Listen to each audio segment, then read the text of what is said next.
Somewhere in the southern Baltic Sea, roughly 19 nautical miles off the Polish coast, near Liebe, the water looks like it always does. Cold, flat, unremarkable. But something is down there, and it has been down there since January 30, 1945. The MV Wilhelm Gustloff rests at approximately 44 meters depth, largely intact, and inside that hull are the remains of what most maritime historians estimate was the single deadliest maritime disaster in recorded history. More dead than the Titanic, more than the Lusitania, more than both combined. The ship did not finish its story in 1945. It is still down there, and nobody has decided what to do about it. Before we start, what part of the world are you in? Drop a comment below, and don't forget to subscribe. Divers who have descended to the Gustloff describe something that takes a moment to process. The wreck is not a collapsed field of scattered debris. It is a ship, still recognizably a ship. Corridors remain corridor-shaped, steel walls still standing, the enormous hull stretching far beyond the reach of any diver's light.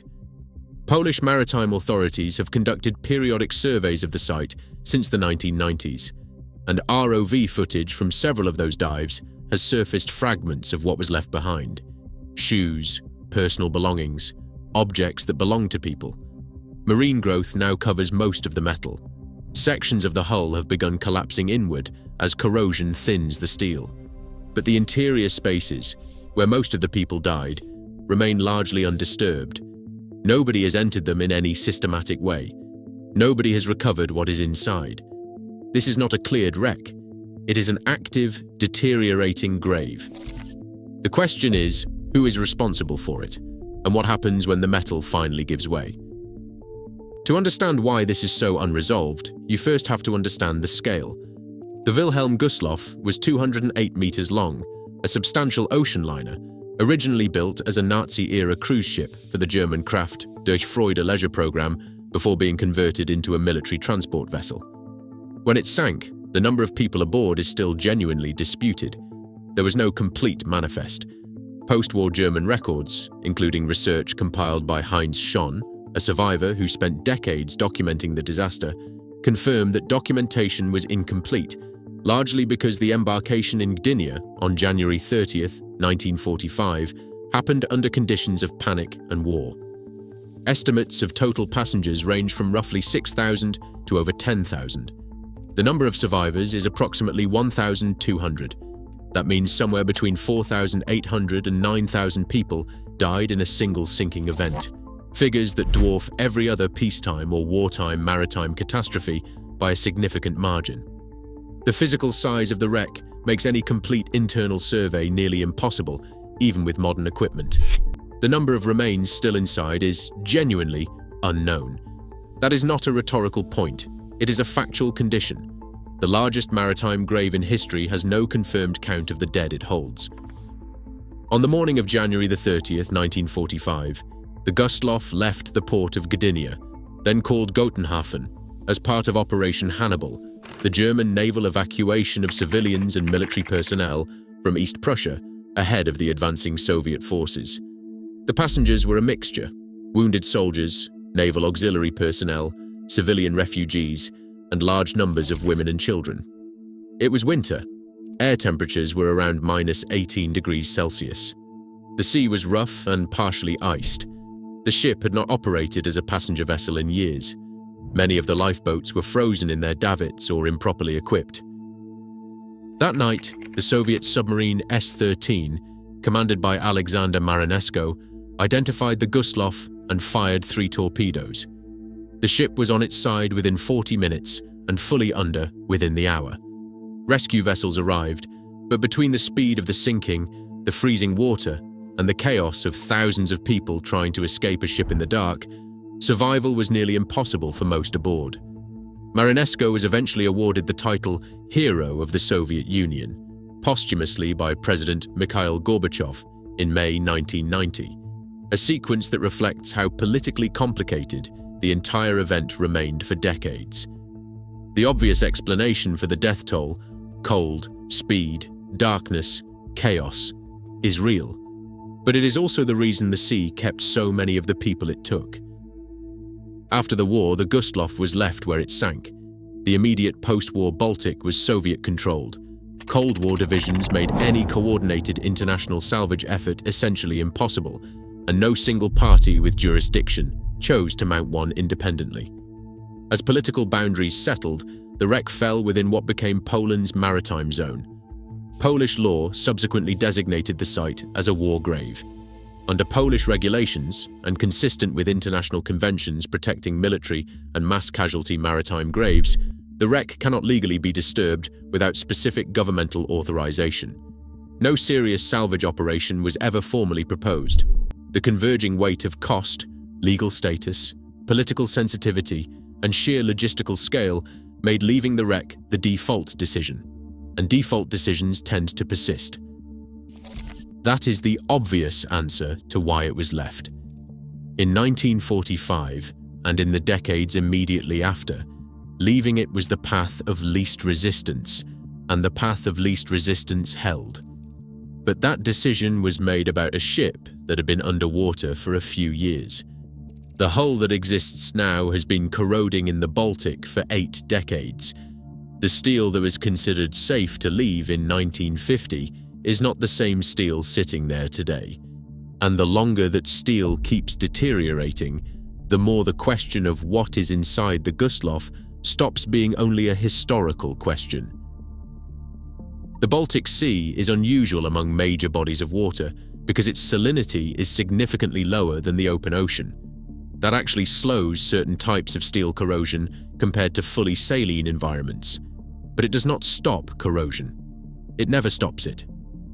Polish maritime engineering assessments and scientific studies of Baltic wrecks have noted declining hull integrity across the fleet of World War II-era vessels in the region, with the Gustloff specifically named among the higher-risk sites.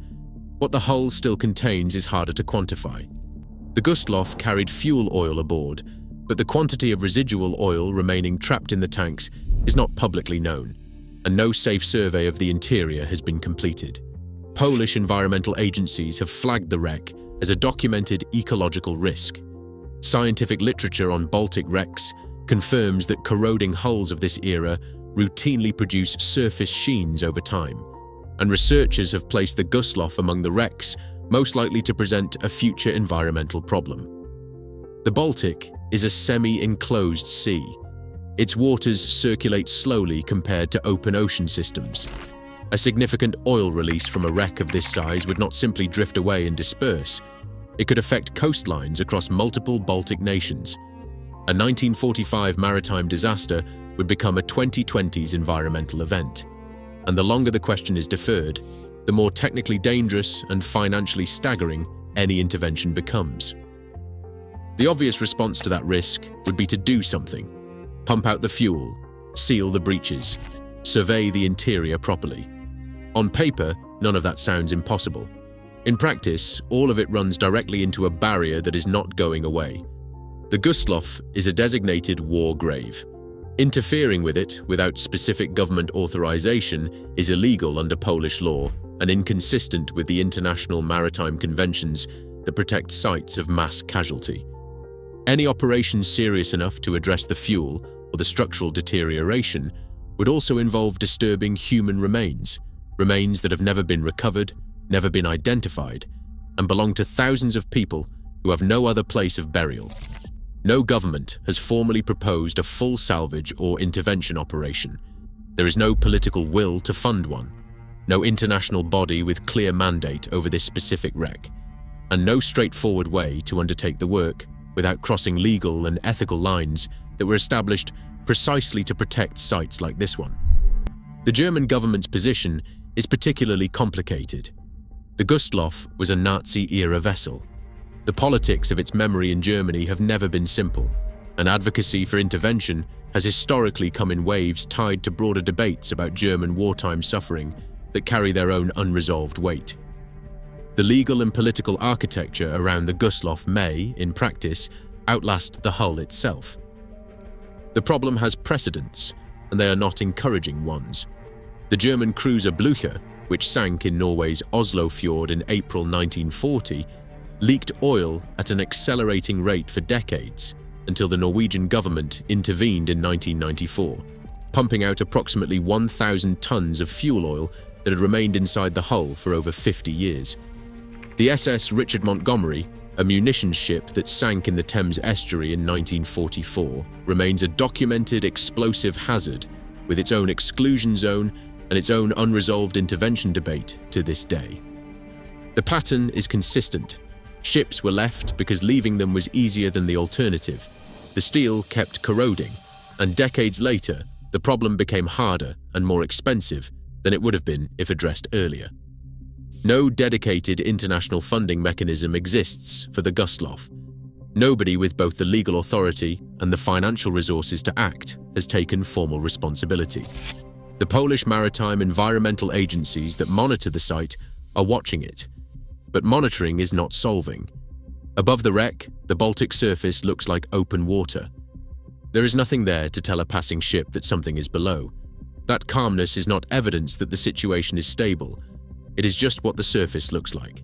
The Wilhelm Gustloff has been on the seafloor for 80 years.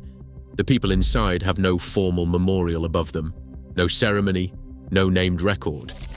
The wreck does not draw the kind of international acknowledgement that attaches to the Titanic or the Lusitania, partly because of the politics of who died aboard and who sank it, and partly because the event occurred at the very end of a war in which the lines of grief and perpetration were not clean. What remains is a ship under 44 meters of cold Baltic water, still corroding, still holding what it held, still waiting for a decision that has not been made. The water above it looks like nothing. That is the strangest part.